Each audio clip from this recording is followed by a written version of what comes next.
ಶಿವರಾಯನನ್ನು ಇಳಿಸಿಕೊಂಡು ಮೂರು ಲೋಕದ ಒಡೆಯ ಮುಕ್ಕಾಣ ಶಿವರಾಯನ ಚರಣ ಕಮಲಕನ ಹೊಂದಿ ಕೇಳ್ತಾನ, ಭಗವಂತನೇ ಈ ಭೂಖಂಡದಲ್ಲಿ ಇರುವಂತಹ ದುಷ್ಟ ದೈತ್ಯರನ್ನು ಸಂಹಾರ ಮಾಡಿದ್ರೆ ನನಗೆ ಬೇಡಿಕೆ ಕೊಡ್ತೀನಿ ಅಂತ ವಚನ ಕೊಟ್ಟಿದ್ದಲ್ಲ. ಅವತ್ತ ಈ ಭೂಮಿ ಮ್ಯಾಗ ಯಾವ ಶಿಷ್ಯನೂ ನನ್ನ ಬಲ್ಯಕ್ಕೆ ಬರುವಲ್ಲ, ಯಾವ ಭಕ್ತನೂ ನನ್ನ ಬಲ್ಯಕ್ಕೆ ಬರುವಲ್ಲ. ಯಾಕೆ ಬರುವಲ್ಲ ಅಂತ ಕೇಳಿದರೆ, ಈ ಉರಿನೇತ್ರ ಮತ್ತು ಉಗ್ರಗಣದಿಂದ ಯಾರು ಸನಿಯ ಬರ್ತಾರೋ ಅವರೆಲ್ಲ ಭಸ್ಮಾಗಿ ಹೋಗ್ಲಿಕ್ಕತ್ತಾರ. ನನ್ನಪ್ಪ ಸೂರ್ಯ ಚಂದ್ರ ಇರುವ ನಲವೊಂದು ಗಂಗೆ ಹರಿಯುವ ಅಂಶಪಾಲನ ಪಾರ ಸಾಯಿಲಾರ ಅಂತ ನನಗೆ ಶಿಶುಭಗನ ಕೊಡು ಭಗವಂತನೇ ಅಂತ ಹೇಳಿ ಆತ ಪರಶಿವನಲ್ಲಿ ಬೇಡ್ಕೊಂತಿದ್ದ. ಯಾರು? ನನ್ನ ಗುರು ಲಿಂಗಬೀರೇಶ್ವರ. ಇದು ಎಲ್ಲಿ? ಬೆಳಗಾವಿ ಜಿಲ್ಲಾ ಹುಕ್ಕೇರಿ ತಾಲೂಕಾ ಘೋಡಗಿರಿ ಗುಡ್ಡ. ಬಹಳ ಅನನ್ಯ, ಬಹಳ ಪುಣ್ಯ ಗುಡ್ಡ, ಬಹಳ ಪುಣ್ಯ ಭೂಮಿ. ಅಲ್ಲಿ ಭಗವಂತನ ಗುರು ಬೀರಲಿಂಗೇಶ್ವರ ಆತ ಪರಶಿವನ ಧ್ವರಿಗೆ ಇಳಿಸಿಕೊಂಡು ವಾಸಿಸಿದಂತ ಸ್ಥಾನಗಳು. ಅವಾಗ ಆತ ಪರಶಿವನ ಹೇಳ್ತಾನೆ ನನ್ನ ಗುರು ಲಿಂಗ ಬೀರೇಶ್ವರಿಗೆ, ಅಲೋ ಬೀರಣ್ಣ, ನಿನಗೆ ಈ ಸವಿಲಾರದಂತ ಸಮಾಧಾನ ಕೊಡಬೇಕಾಗಿದ್ರೆ ನೀನು 3 ಪಟ್ಟ 312 ವರ್ಷ ತಪ ಮಾಡಬೇಕು. ಈ ಭೂಖಂಡದ ಅನ್ನ ನೀರಿಲ್ಲದೆ 3 ಪಟ್ಟ ತಪ ಮಾಡಿದಾಗ ನಾನು ಬೇಡಿಕೆ ಕೊಡ್ತೀನಿ ಅಂದಾಗ ಏನ್ ಹೇಳ್ತಾನೆ ಭಗವಂತ? ಗುರುವೇ ಭಗವಂತನೇ, ನಿನ್ನ ದಯ ಹೊಂದಿದ್ದೀರಿ, ಭೂಖಂಡನೇ ಹೊತ್ತು ನಿಂತಿರಬಹುದಲ್ಲ. ನೋಡ್ರಿ, ನಿನ್ನ ದಯ ಹೊಂದಿದ್ದೀರಿ, ಭೂಖಂಡನೇ ಹೊತ್ತು ನಿಂತಿರಬಹುದು. ಹುಟ್ಟಿದೊಮ್ಮ ಸಾವುದು, ಕಟ್ಟಿದೊಮ್ಮ ಬಿಡುವುದು. ಈ ಭೂಖಂಡದೊಳಗ ಶಚಿವತ್ ಅನ್ನೋದು ಏನೂ ಇಲ್ಲ. ಶಿವ ಮತ್ತು ಜೀವ ಅನ್ನುವಂತ ಎಡ್ಡೆ ಶಚಿವಿತ್ತ 3 ಲೋಕಕ್ಕೆ. ಮತ್ತು ಇದು ಅವನೇ ಇದು ಬೇಡಕತ್ತಾನಂದ್ರೆ ಇನ್ನು ಹ್ಯಾಂಗ ಮಾಡಬೇಕು, ಇವನಿಗೆ ಆಗಲಾರದಂತ ಸೇವಾ ಹೇಳಬೇಕು ಅಂತ ಹೇಳಿ ಅವಾಗ ನನ್ನ ಆತ ಪರಶಿವನಿಗೆ ಹೇಳ್ದ. ಆದರೂ ನನ್ನ ಲಿಂಗಬೀರೇಶ್ವರ ಗುರುವ ಆ ತಪ ಮಾಡ್ಲಕ್ಕೆ ಒಪ್ಪಿಕೊಂಡ. ಘೋಡಗಿರಿ ಗುಡ್ಡಕ್ಕೆ ತಪಕ ಕುಂಡಿಸದ ಯಾರಿಗೆ? ಆತ ಲಿಂಗಬೀರೇಶ್ವರಗ. ಆತ 14 ಲೋಕದ ಒಡೆಯ ಭಗವಂತ ಕೈಲಾಸಕ್ಕೆ ಹೋದ. ಎಲ್ಲ ದೇವಾನ ದೇವತೆಗಳನ್ನ ಸಭಾನ ಕರೆದ. ಮುಕ್ಕೋಟ ದೇವತೆಗಳಿಗೆ ಹೇಳ್ತಾನೆ, ಈ ಭೂಖಂಡದೊಳಗೆ ವೀರಭದ್ರನೇ ವಿರಾಟ ರೂಪ ತಾಳಿ ವೀರಾಗಿ ಧ್ವನಿಗೆ ಹೋಗಿ ದುಷ್ಟ ಧರಿತನೆಲ್ಲ ಸವಾರ ಮಾಡ್ಯಾನ. ಅಂತವನ ಸೇವಕ್ಕಾಗಿ ನೀವು ಹೋಗಬೇಕಾಗಿದೆ, ಯಾರು ಹೋಗ್ತೀರಿ ಅಂತ ಕೇಳ್ದ. ಎಲ್ಲ ಮುಕ್ಕೋಟ ದೇವತೆಗಳು ಹೇಳ್ತಾರ, ವೀರಭದ್ರ ಎಂತವಾದನ, ಅವನ ಹೆಸರು ತಗೊಂಡಿದ್ರೆ 3 ಲೋಕ ನಡುವಂತ ಅವತಾರಗಳು ಅವನು. ಆತ ನಿನ್ನ ಉರಿಯೇತ್ರದಾಗ ಹುಟ್ಟಿದಂತ ಭಗವಂತನೇ, ಅಂತವನಾಗ ನಾವು ಸೇವಾ ಮಾಡ್ಲಿಕ್ಕೆ ಹೋದ್ರೆ ನಾವು ಹೆಂಗ ಸಾಧ್ಯ ಭಗವಂತನೇ? ನಮಗೆ ಸಾಧ್ಯ ಆಗಲಾರದು. ಮತ್ತೊಂದು ಯಾವಾದರೂ ನಮಗೊಂದು ಮರ ಮಾಡಿಬಿಡು, ಒಂದು ಕಲ್ಲು ಮಾಡಿ ಹೋಗಿ ಅಂತದ್ದು ನಾವು ಮಾಡಬಹುದು ಹೊರತು ಅವನು ಸೇವಾ ಮಾಡೋದು ನಮಗೆ ಸಾಧ್ಯ ಇಲ್ಲ ಅಂತ ಹೇಳಿ ಮುಕ್ಕೋಟಿ ಸಿದ್ಧರು, ಕುಟಿಲ ಸಿದ್ಧರು, ಮುಕ್ಕೋಟಿ ದೇವತೆಗಳಿಗೆ ಶೋಷಿ ಆತ ಪರಶಿವನು ನೋಡದ. ಯಾರಿಗೂ ಇದು ಸಾಧ್ಯ ಆಗಲಾರದು. ಯಾಕಂದ್ರೆ ಭಗವಂತನ ಮುಕ್ಕಣ್ಣ ಶಿವರಾಯನ ಪ್ರತಿ ಸ್ವರೂಪನೇ ಇದ್ದ ಇರ್ಬತ್ರ. ಅಂತವನಿಗೆ ಭೂಖಂಡದಾಗ ಬೀರಾಗಿ ಹುಟ್ಟ್ಯಾನ. ಅವನು ಸೇವೆ ಮಾಡಬೇಕಾಗಿದ್ರೆ ಸಾಮಾನ್ಯ ಅಲ್ಲ. ಯಾಕಂದ್ರೆ ಉರ್ನೇತ್ರದ ಉಗ್ರಗಣ್ಣದ ದಿಟ್ಟಿಗೆ ಬಿದ್ದಿದೆಲ್ಲ ಸುಟ್ಟು ಹೋಗುವಂತ ಶಕ್ತಿ ಅವನಲ್ಲಿದೆ. ಇನ್ನು ಹ್ಯಾಂಗ ಮಾಡಬೇಕು ಅಂತ ಕೇಳಿದ್ರೆ ಅಲ್ಲಿ ನೋಡ್ರಿ, ಶಿವ ಮತ್ತು ಜೀವ ಯಾರು? ಶಿವಗೇನಿ ಅನ್ನುವಂತ ಜೀವ, ಆತ ಪರಶಿವ. ಶಿವಲೋಕದಾಗ ಶಿವಗೇನಿಗೆ ಕರೆದು ಹೇಳ್ತಾನ ಆತ ಪರಶಿವನಿ, ಅಲೋ ಶಿವಗೇನಿ, ಯಾರ ಬತ್ತು ಮರ್ತಕ್ಕೆ ಹೋಗಬೇಕಾಯ್ತು, ನೀ ಹೋಗ್ಬೇಕು, ಇಲ್ಲದ್ರೆ ನಾ ಹೋಗ್ಬೇಕು. ನನ್ನ ವರವಿನ ಕಂದ ಲಿಂಗಬೀರೇಶ್ವರಿಗೆ ನಾನು ವಚನ ಕೊಟ್ಟು ಬಂದೀನಿ. ಘೋಡಗಿರಿ ಗುಡ್ಡದಾಗ ತಪಕ್ ಕುಡಿಸೀನಿ, ಅವನಿಗೆ ನಿನಗ ಆಳಿನ ಮಾಡಿ ಕೊಡ್ತೀನಂತ ನಾನು ಹೇಳಿ ಬಂದೀನಿ. ನೀ ಹೋಗ್ಲಿಲ್ಲ ಅಂದ್ರೆ ಇಲ್ಲ ನಾರೇ ಹೋಗಬೇಕು ನಾವು ಶಿಷ್ಯ ಆಗಿ. ಶಿವಗೆ ನಿಷಿದ್ಧ ಹೇಳ್ತಾನೆ ಶಿವಲೋಕದಾಗ, ಯಪ್ಪ ಅಂತ ನೀ ಹೋಗುದು ಹೊರದಲ್ಲ, ನಾನು ಹೋಗ್ತೀನಿ ಭೂಖಂಡದಾಗ, ನಾ ಬೇಡಿದ ಕೊಟ್ಟು ಹೋಗ್ತೀನಿ, ಹಂಗ ಹೋಗುದಲ್ಲ ಅಂತ ನೋಡಿ. ಈಗ ಅಂತಾರಲ್ಲ, ಮೊದಲೇ ಬೇಡ ಬರ್ಬೇಕಪ್ಪ ಅಂದ್ರೆ ಇದೆಲ್ಲ ಸಿಗ್ತದ ಅಂತ ಹೇಳ್ತಾರೆ ಅವ್ರು. ಮೊದಲ ಈ ಭೂಖಂಡದಾಗ ಬರುತ್ತಿಲ್ಲ ಎಲ್ಲ ಏನೇನು ಬೇಕು ಅದೆಲ್ಲನೂ ಅಲ್ಲೇ ಮೊದಲು ಕಟ್ಕೊಂಡು ಬಂದಾರ ಇವ್ರ. ನಾನು ಏನು ಬೇಡ್ತೀನಿ ಅದೆಲ್ಲ ಬೇಡಿದ ಕೊಟ್ಟಿದ್ರೆ ಹೋಗ್ತೀನಿ ನನ್ನಪ್ಪ ಅಂದ್ರ. ಏನು ಬೇಡ್ತಿ ಬೇಡು, ಶಿವಲೋಕ ಶಿವನ ಮನೆ ಆಗ. ನಿನ್ನಲ್ಲಿ ಇಲ್ಲದ ಅರಿವು ನನ್ನಲ್ಲಿ ಬೇಕು. ನಿನಗೆ ಒಬ್ಬ ಮರವಿಗೆ ಬಿದ್ದಿದ್ರು ನಾನು ಮರವಿಗೆ ಬೀಳಬಾರದು. ನಿದ್ರಿ ಒಳಗೆ ಎಚ್ಚರ ಇರ್ಬೇಕು. ನಾವು ಊಟ ಮಾಡಲಿಲ್ಲ ಅಂದ್ರೆ ಊಟ ಮಾಡ್ದಂಗೆ ಇರ್ಬೇಕು. ನಾ ನಿದ್ದೆ ಮಾಡಲಿಲ್ಲ ಅಂದ್ರೂ ನಾ ನಿದ್ದೆ ಮಾಡ್ದಂಗೆ ಇರ್ಬೇಕು. ಭೂಮಿ ಮ್ಯಾಗ ನಾನು ನಡೆದರೆ ಹೆಚ್ಚು ಉರುಳಬಾರದು. ಮಕ್ಕಳಿಗೆ ನೆರಳು ಉಳಬಾರದು, ಹೆಚ್ಚು ನೋಡಬಾರದು. ಕಣ್ಣಿಗೆ ನಾನು ಕಾಣಿಸಬೇಕು, ಕೈಯಾಗ ಸಿಗಲಾರದಂತ ನನಗೆ ರೂಪ ಕೊಡ್ಬೇಕು ನನ್ನಪ್ಪ ಅಂತ ನೋಡಿ. ಹಂಗ ಬೇಡ ಇಂಥದ್ದು ಯಾರು ಬೇಡಿದ್ದೀನಿ, ಯಾರು ಎಲ್ಲಿ ಎದ್ರಾಗ ಕೇಳಿದ್ದೀನಿ. ಒಡ್ಡಿವಾಲಗೆ ಶಿವಸ್ಥಾನ ಶೀಘ್ರ ತಲೆಗೆ ಮಾಯಮೂರ್ತಿ ಮಕ್ಮರ ಸತಿ ಕೋರ್ನಿಶಾನೆ ಭೈರಡೊಳ್ಳ ಬಾವನ ಬಿರದಾವಳಿಗಳು ಕೂಡ ಸಂಕಟ ಬರಬೇಕು. ಕೈಲಾಸದಾಗ ನನ್ನ ಇರು ಶಿವಸ್ಥಾನ ಭೂಲೋಕದಾಗ ಬರಬೇಕು ಅಂದ್ರೆ ನಾನು ಹೋಗ್ತೀನಿ. ಆದ್ರೂ ನಿನ್ನ ಸಂಕಟ ಬರ್ಬೇಕಂತ ಮತ್ತೆ ಹಂಗೆ ಬಿಟ್ಟಿಲ್ಲ ಅವನಿಗೆ. ಯಾರಿಗೆ? ಆತ ಮುಕ್ಕಣ ಶಿವರಾಯಿಗೆ ನೋಡಿ. ಮಹಾಲಿಂಗರಾಯನ ಅವತಾರದಿಂದ ಶಿವಗೇರಿಸಿದ್ದ ಹುಟ್ಟಿ ಬರ್ತಾನೆ ಭೂಲೋಕದಾಗ. ಹಂಗ ಬಿಟ್ಟಿಲ್ಲ.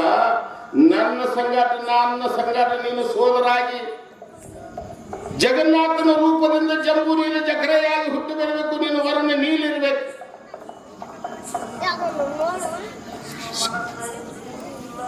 ಬೇಡದ ಮತ್ತು ಯಾವ ಧರ್ಮದೊಳಗ ಎಲ್ಲಿ ನೀನು ನನಗ ಜನನ ಮಾಡಿಸ್ತಿ ಅದು ನಿನಗೆ ಸಾಧ್ಯ ಹೊರತು ನನಗೆ ಸಾಧ್ಯ ಇಲ್ಲ ಅಲ್ಲ. ಅವಾಗ ಭಗವಂತ ಮೂರು ಲೋಕದ ಒಡೆಯ ಮುಕ್ಕಣ ಶಿವರಾಯ ಭೂಖಂಡದಾಗ ಬಂದ ಸಂಚಾರ ಮಾಡುತ್ತ ಎಲ್ಲಾ ವರ್ಣಗಳ ಎಲ್ಲಾ ಧರ್ಮಗಳ ಸೋಸಿ ನೋಡದ. ಎಲ್ಲಿ ಧರ್ಮದ, ಎಲ್ಲಿ ಭಕ್ತಿಯದ, ಎಲ್ಲಿ ಇವರು ಹುಟ್ಟಿದರೆ, ಎಲ್ಲಿ ಭೂಖಂಡದೊಳಗ ಇವರು ಅಂತ ಉರ್ಮರಿ ದೇವರನ್ನ ಶಿಷ್ಯ ಆಗಿ ಬೆಳಿಲಕ್ಕೆ ಎಲ್ಲಿ ಸಾಧ್ಯ ಆಗ್ತದ ಅಂತ ತಾಯಿ ತಂದೆ ಬೇಕಲ್ಲ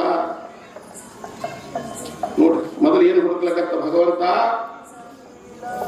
ಇಂಥ ಬೆಂಕಿ ಖಂಡ ಹುಟ್ಟಬೇಕಾಗಿದ್ರೆ ಅಂತ ತಾಯಿ ತಂದೆ ಬೇಕಲ್ಲ ಭೂಲೋಕದಾಗ. ಸೋಸಿ ನೋಡದ ಬಾರಾಮತಿ ಅರಸರು, ಅರಸ ತುಕಾಪುರಾಯ ಮತ್ತು ಅರಸಿ ಅಮೃತಬಾಯಿ ಬಹಳ ಧಾರ್ಮಿಕರಿದ್ರು.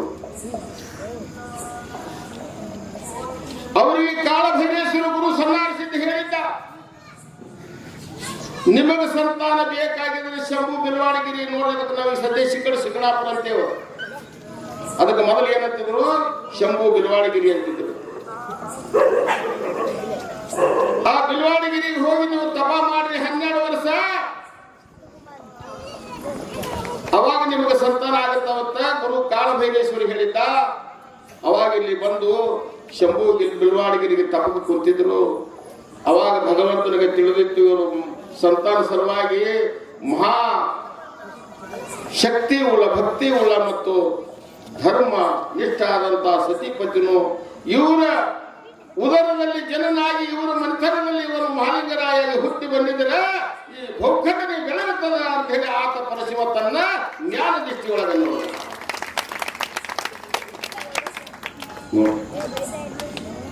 ಜಾಣಿಗಾಗಿ ಹೆಂಗೆ ಹಾಕ್ತಾರೆ. ನಿಮ್ಮ ಮಕ್ಕಳು ನಾವು ಬೇಡ್ಕೋಬೇಕಾದ್ರೆ ಹೆಂಗೆ ಬೇಡ್ಕೋತೇವೆ. ಅವಾಗ ಆತ ಪರಶಿವನೇ ಕೈ ಒಳಗೆ ಏನಾದ ಸಿಂಗೇರಿಸಿದ್ದ ಭೂಲೋಕದಾಗ ಬರಬೇಕಾಗಿದ್ರೆ ತನ್ನ ಅಂಗ ರೂಪದಾಗ ಬರಲಿಲ್ಲ, ಸೌಗುಣ ರೂಪದಾಗ ಬರಲಿಲ್ಲ, ನಿರ್ಗುಣ ರೂಪದೊಳಗ ಮಾಣಿಕ ಮಣಿಯಾದ ಭಗವಂತನ ಕೈಯ ಏನಾದ ಮಾಣಿಕ ಮಣಿಯಾದ ಕೈಯಾಗ ಮಾಣಿಕ ಮಣಿ ಮತ್ತು ಜಪಮಣಿ ಹಿಡ್ಕೊಂಡು ಸಂಚಾರ ಮಾಡುತ್ತಾ ಜಗತ್ತು ಸಂಚಾರ ಮಾಡುತ್ತಾ ಎಲ್ಲಿ ಬಂದ? ಶಿಖರ ಸಿಗ್ನಾಪುರ ಅನ್ನುವಂತ ಶಂಭು ಬಿಲ್ವಾಡಗಿರಿ ಬಂದ. ಅಲ್ಲಿ ತುಕಾಪುರಾಯ ಅಮೃತಬಾಯಿ ಬಹಳ ಭಕ್ತಿಯಿಂದ 12 ವರ್ಷ ಅವರ ತಪ ಮುಗಿದಿತ್ತು. ಭಗವಂತ ಒಬ್ಬ ಸಾಧುನ ವೇಷ ಹಾಕೊಂಡು ತನ್ನ ರೂಪವನ್ನು ಬದಲಿಸಿಕೊಂಡು ಎಲ್ಲಿಗೆ ಬಂದ ಬಿರುವಾಡಗಿರಿಗೆ ಬರುಸ್ತಾನ. ನೋಡ್ರಿ ಅಂತ ಸತ್ಯಪತಿ ಶಕ್ತಿಶಾಲಿಯವರು ಭಗವಂತ ಯಾವ ರೂಪದಾಗ ಬಂದಿದ್ರು ಕೂಡ ಗುರುತು ಹಿಡುವಂತ ಶಕ್ತಿ ಅವರಲ್ಲಿ ತುಂಬಿಬಿಟ್ಟಿದೆ. ಅವಾಗ ತುಕಾಪುರಾಯ ಅಮೃತಬಾಯಿ ಏನ್ ಮಾಡಿದ್ರು, ಹೂವಿನ ಬೇಡಿ ಹಾಕೊಂಡು ಅಂಗ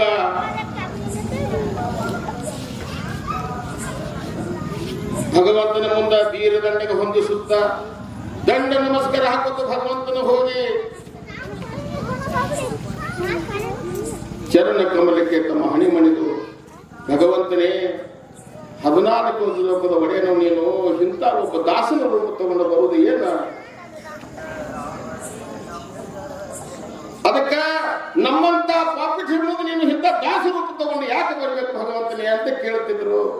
ಅನನ್ಯ ಸೇವಾ ಮಾಡಿ ಅಮಲ ಸೇವಾ ಮಾಡಿ ಅಲ್ಲಿ ಅಮಲೇಶ್ವರ ಲಿಂಗ ಅಂತ ಹೇಳಿ ಶಿಖರ ಶಿಂಗಣಾಪುರಕ್ಕ ಮಹಾಲಿಂಗರನ್ನ ತಾಯಿ ಮತ್ತು ತಂದೆ ಸೇವಾ ಮಾಡಿ ಅದು ನೋಡ್ರಿ ಸದ್ಯ ಏನಾಗ್ಯದ,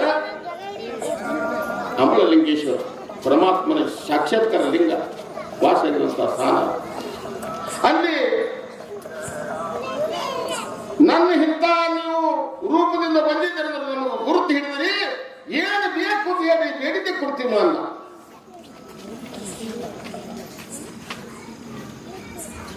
ಅವಾಗ ಸತಿಪತಿ ಇಬ್ರು ಕೂಡಿ ದೀರ್ಘದಂಡಗ ಆತ ಪರಶುವನ ಚರಣದಲ್ಲಿ ತಮ್ಮ ಹಣಿಮಣಿದು ಹೇಳ್ತಾರ, ಭಗವಂತನೇ ನಮಗ ಅಟ್ಟೈಶ್ವರ್ಯದ ಸಿರಿ ಸಂಪತ್ತದ ಭಾಗ್ಯದ ಎಲ್ಲರೂ ಅದ, ನಮಗ ಸಂತಾನ ಇಲ್ಲದಕ್ಕೆ ನಮಗ ಮನಸ್ಸು ಮರಗುತ್ತದ, ನಮ್ಮ ವೈಭವದೊಳಗೆ ಕತ್ತಲು ಬಿದ್ದಂಗಾಗ್ಯದ. ಭಗವಂತನೇ ಸಂತಾನದ ಭಾಗ್ಯ ಕೊಡಬೇಕು ಅಂತ ಹೇಳಿ ಭಗವಂತನ ಒಂದು ಚರಣ ಕಮಲ ಹೊಂದಿದ್ರು. ಅವಾಗ ಆತ ಪರಶಿವನೇ ಏನು ಮಾಡಿದ, ಜಪಮಣಿ ಕೊಟ್ಟ, ಮಾಣಿಕ ಮಣಿ ಕೊಟ್ಟ, ಬೀಜಾಕ್ಷರ ಮತ್ತು ಮೂಲಾಕ್ಷರ ಮಂತ್ರ ಉಪದೇಶ ಮಾಡಿದ. ಕಣ್ಣು ಮುಚ್ಚಿ ಜಪಿಸಿದೆ ಅಂದ, ತಲೆ ಮ್ಯಾಗ ಹಸ್ತಿಟ್ಟ. ಭಗವಂತ ಮಾಯಾಗಿ ಹೋಗು ಕಾಲಕ್ಕೆ ಅಮೃತಬಾಯಿ ಹೇಳ್ತಾಳ, ಭಗವಂತನೇ ನನಗೆ ಹಂತ ಇಂತ ನನ್ನ ರಾಜ್ಯ ಮಾಡುವಂತ ನನಗೆ ಮಗನಿಗೆ ಬೇಡ ಅಂತ ನೋಡುತ್ತಾರೆ. ನನಗೆ ಏನೇನು ನೀನು ಸುಳ್ಳು ಹೇಳಿ ಮಕ್ಕಳು ಕೊಟ್ಟು ಹೋಗೋದು ಬೇಡ, ಸೂರ್ಯ ಚಂದ್ರ ಇರುವ ನನಗೊಂದು ಗಂಜಿ ಹರುವ ಲೋಕದ ಜಾಗೃತಿ ಆಗುವಂಗ, ಭುವನ ಕೈಲಾಸ ಆಗುವಂಗ ನನ್ನ ಮಗನು ಎಲ್ಲಿ ವಾಸ ಆಗ್ತದ ಅಲ್ಲಿ ಯಾವತ್ತು ನಿನ್ನ ವಾಸ ಅವನ ಹಿಂದೆ ಇರಬೇಕು. ನಿನ್ನ ಪರಮ ಶಿಷ್ಯಾಗಿ ನನ್ನ ಮಗು ಬೆಳಿಬೇಕು. ಆ ಲಿಂಗ ವೀರೇಶ್ವರನ ಭಕ್ತಿಗೆ ನನ್ನ ಮಗು ಪಾತ್ರ ಆಗಬೇಕು, ಲೋಕ ಜಾಗೃತಿ ಆಗಬೇಕು. ಹೊರತು ನನ್ನ ಮನಿ ಜಾಗೃತಿ ಮಾಡುವಂತ ನನಗೆ ಮಗು ಬೇಡ ಅಂತ ಕೇಳ್ತಿದ್ರು. ನಾವು ಹೆಂಗ್ ಬೇಡ್ತೇವೆ, ಮನಿ ಒಂದು ದೀಪ ಬೇಕು, ನಾವು ಬೇಡು ಮಕ್ಕಳು ಬೇರೆ, ಅವ್ರು ಬೇಡುವಂತ ಮಕ್ಕಳು ಹೆಂಗ ಅಂದ್ರೆ ಜಗಕ್ಕೆ ಜ್ಯೋತಿ ಬೆಳಗಬೇಕು. ಲೋಕ ಉದ್ಧಾರ ಮಾಡುವಂತ ಮಕ್ಕಳು ಬೇಕು. ಆತ ಪರಶಿವನನ್ನು ಯಾವತ್ತು ದ್ಯಾಸವನ್ನು ಮ್ಯಾಗಿರಬೇಕು ಮತ್ತು ಅವ ವಾಸಿಸಿದ ಜಾಗ ನಿನ್ನ ಯಾವತ್ತು ನಿನ್ನ ಶಕ್ತಿ ಅವನ ಹಿಂದೆ ಇರಬೇಕು ಗುರು ಭಗವಂತನೇ ಅಂತ ಹೇಳ್ತೀವಿ. ಆಗ ತಾಯಿ ಬೇಡಿ ಭಗವಂತನಲ್ಲಿ ದಂಡ ನಮಸ್ಕಾರ ಹಾಕಿದಾಗ ತಟಸ್ಥ ಎಂದು ಆಶೀರ್ವಾದ ಮಾಡದ. ಜಪಮಣಿ ಮತ್ತು ಮಾಣಿಕ್ಯ ಮಣಿ ಕೊಟ್ಟ. ಮೂಲಾಕ್ಷರ ಮಂತ್ರದಿಂದ ಜಪಿಸಿರಿ. ಜಗನ್ನಾಥನ ಅವತಾರದಿಂದ ಜನಿಸಿ ಬರ್ತಾನ, ವರ್ಣ ನೀಲಿರ್ತದ, ಜಗನ್ನಾಥ ಜಖರೆ ಅಂತ ನಾಮಕರಣ ನೀಡ್ರಿ. ಮಾಣಿಕ್ಯ ಮಣಿ ಜಪಿಸಿರಿ, ಮುಂದೆ ಮಗು ಜನಿಸಿ ಬರ್ತಾನ, ಮಾಳಿಂಗರಾಯ ಅಂತ ಹೆಸರಿಡ್ರಿ. ಲೋಕರು ಉದ್ಧಾರಕ್ಕೆ ಆಗ್ತಾರ. ಆದ್ರೂ ಹುಟ್ಟಿ 5 ವರ್ಷನಾಗ ಮಾತ್ರ ನಿಮ್ಮ ರಾಜ್ಯ ನಾಶ ಆಗಿ ಹೋಗ್ತಾರೆ ನೋಡು ಅಂತ ಹೇಳ್ಬಿಡ್ತೀವಿ. ನೋಡ, ಆದ್ರೂ ಹರ್ಕತ್ತಿಲ್ಲ. ಲೋಕ ಜಾಗೃತಿ ನಮ್ಮ ಮಕ್ಕಳಾಗಲಿ, ರಾಜ್ಯ ನಮಗೆ ಬೇಕಾಗಿಲ್ಲ ಅಂತ ಹೇಳಿ ತಾಯಿ ತಂದೆ ದಂಡ ನಮಸ್ಕಾರ ಮಾಡಿ ಭಗವಂತನಲ್ಲಿ ಪಡಿಮಿಟ್ಟು ವರವನ್ನು ಪಡ್ಕೊಂಡಿದ್ದರು. ಇನ್ನು ಭಗವಂತ ಹುಟ್ಟಿ ಬರ್ತಾನೆ ಕ್ಷಣ ಮಾತ್ರದಾಗ ಒಂದು 4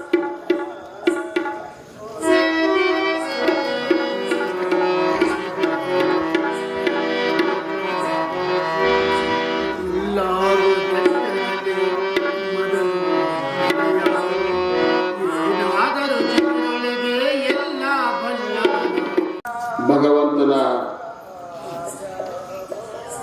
ಉದಯ ನಾವು ಭವಿಷ್ಯ. ಅವಾಗ ಅಮೃತಬಾಯಿಗೆ ದಿವಸ ಕಾಲ ಭಗವಂತನ ಪ್ರಸಾದದಿಂದ ಒಂದು ತಿಂಗಳ ಅಂದ್ರೆ ಒಂದು ದಿವಸ ಅಂದ್ರೆ ಒಂದು ತಿಂಗಳ, 2 ದಿವಸ 2 ತಿಂಗಳ, 3 ತಿಂಗಳ. ಅವಾಗ ಇವರು ಏನು ಕಾರ್ಯಗಳನ್ನು 3-4 ತಿಂಗಳ 5 ತಿಂಗಳ ಕಾರ್ಯಗಳನ್ನು ಮಾಡಿಕೊಂಡು 9 ತಿಂಗಳ 9 ದಿನದ ನವಮಾಸ ತುಂಬಿ ಮುಂದೆ ಮಗು ಜನಿಸಬೇಕಾಗಿದ್ರೆ ಅಮೃತಬಾಯಿಗೆ ಅಂತ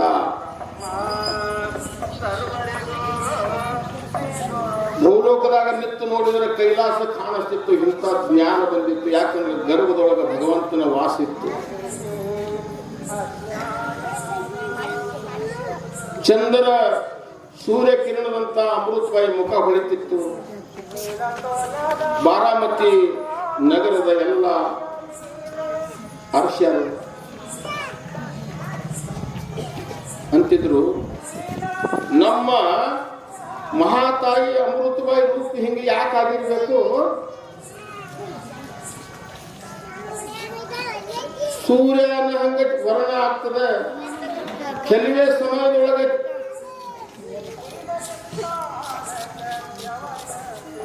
ಭಂಡಾರದ ವರ್ಣ ಆಗ್ತದೆ. ಮತ್ತು ಬೆಂಕಿ ಏನು ಕಾಡ್ತಿತ್ತು ಅಂತ ಕೇಳಿದ್ರೆ ಭಂಡಾರ ಹಚ್ಕೋಬೇಕು, ಭಂಡಾರ ತಿನ್ನಬೇಕು.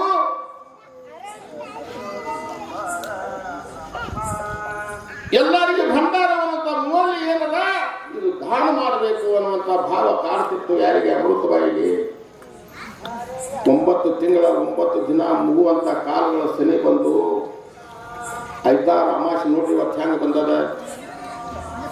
ಐತಾರ ಅಮಾಸಿ ಮೇಲೆ ಚತುರ್ದಶಿ ಎಲ್ಲರೂ ಕೂಡಿ ಒಂದು ಸ್ವಲ್ಪ ಒಂದು ಕ್ಷಣ ಆ ಭಗವಂತನ ಮಹಾಲಿಂಗರೆಯನ್ನು ನಾಮಕರಣ ಮನುಷ್ಯನಾಗ ಜಪಿಸಿರಮ್ಮ. ಯಾಕಂದ್ರೆ ಇಲ್ಲಿ ಹುಟ್ಟಿ ಬರುವುದೇನದ, ನಾಳೆ ನಿಮ್ಮ ಗುಡಿ ಒಳಗೆ ವಾಸ ಆಗೋದೇನದ, ಇವತ್ತಿಂದೇ ನಾಳೆ ಅಲ್ಲಿ ವಾಸ ಆಗ. ಅದಕ್ಕೆ ಮಹಾಲಿಂಗರಾಯರು ನೋಡ್ರಿ ಸಮಯ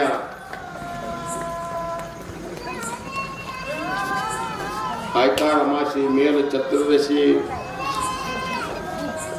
ಗಣೆ ಚೌತಿ ಮಧ್ಯರಾತ್ರಿ ಸಮಯದೊಳಗೆ ಅಮೃತಬಾಯಿಗೆ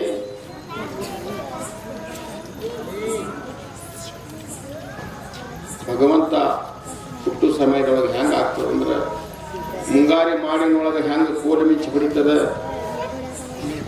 ಹೆಂಗ ಶಿಡಲನ್ನು ಕತ್ತರಿಸ್ತದೆ, ಹಂಗ ಭೂಮಿ ನಡಗದಂಗ ಆಗ್ತಿತ್ತು, ಕೋಲಿ ಮಿಂಚಿ ಹೊಡೆದಂಗ ಆಗ್ತು. ಅವಾಗ ಅಮೃತಬಾಯಿಯ ಗರ್ಭದಿಂದ ಭಗವಂತನ ಜನನ ಆಗುತ್ತಿತ್ತು. ಅರಸ ತುಕಾಪುರ ಮಗುವಾಗಿ ಅಮೃತಬಾಯಿ ಸುತ ಆಗಿ ಮಧ್ಯರಾತ್ರಿ ಒಳಗ ಜನನ ಆಗಿ ಎಂತ ಮಗು ಜನಿಸಿದ. ಅಂಗಾಲ್ ಪದ್ಮ, ಅಂಗೈ ಪದ್ಮ, ಕೊನ್ನಿ ಹೊಕ್ಕಳ, ಬೆಳ್ಳಿ ಚಂಡಿಕಿ, ಬಂಗಾರ ಕಿರಿಚೇಡಿ, ನಸಲಗಣ್ಣ, ಸೂರ್ಯ ಚಂದ್ರ ರೂಪದ ವರ್ಣದ ಮಗು ಬಾರಾಮತಿ ಗೌಡರ ಹೊಟ್ಟೆಯಲ್ಲಿ ಜನಿಸಿ ಬಂದಾಗ ದೇವಾನ ದೇವತೆಗಳು ಕೈಲಾಸದ ಪುಷ್ಪಾರ್ಚನೆ ಮಾಡ್ತಿದ್ರು ಬಾರಾಮತಿ ಗೌಡರ ಮನೆಗೆ. ಯಾಕಂದ್ರೆ ಭೂಖಂಡದಲ್ಲಿ ದುಷ್ಟರ ಸಮಾನ ಮಾಡ್ಲಕ್ಕೆ ಯಾರು ಹೋಗಿದ್ದಾರೆ? ಬೀರಲಿಂಗ ಹೋಗಿದ್ದಾನ, ವೀರಭದ್ರನೇ ಭೂಖಂಡದಾಗ ಹೋಗಿದ್ದಾನೆ, ಬೀರನ ಅವತಾರ ಕೊಟ್ಟು ಶಿವನ ರೂಪದಿದ್ದಂತ ಶಿವಗೇನೇ ಭೂಲೋಕದಾಗ ಮಹಾಲಿಂಗರಾಗಿ ಹೋಗಿದ್ದಾರೆ. ಇವರು ಇಬ್ರು ಭೂಲೋಕದಾಗ ಧರ್ಮ ಸ್ಥಾಪನೆ ಆಯ್ತು. ಮೂರು ಲೋಕಕ್ಕೆ ಶಾಂತಿ ಆಯಿತು ಅಂತ ಹೇಳಿ ಕೈಲಾಸದಿಂದ ಕೃಪಾಸ್ಮಿ ಆಗ್ತಿತ್ತು. ಅವಾಗ ಮಾಲಿಂಗರಾಯರು ಬಾರಾಮತಿ ಗೌಡ್ರ ಮನೆಯಾಗಿ ಇನ್ನು ಹ್ಯಾಂಗ ಬೆಳಿತಾನ ಅನ್ನುವಂಥದ್ದು ಮುಂದಿನ ನಾಳೆ ನಾವು ನೀವು ಕೂಡಿ ಮಂಗಲ ಜೋಗಳ ಹಾಡಿ ತೊಟ್ಲ ಕಾರ್ಯ ಮಾಡೋಣ, ನಾಮಕರಣ ಮಾಡೋಣ. ಇನ್ನು ಮುಂದಿನ ಚರಿತ್ರ ಬಹಳ ಅನನ್ಯ ಚರಿತ್ರೆಗಳು ಬರ್ತವ. ಇನ್ನು ಜಕರಾಯ ಮಾಲಿಂಗರಾಯರು ಬಾರಾಮತಿ ಗೌಡರು ವೈಭವದೊಳಗ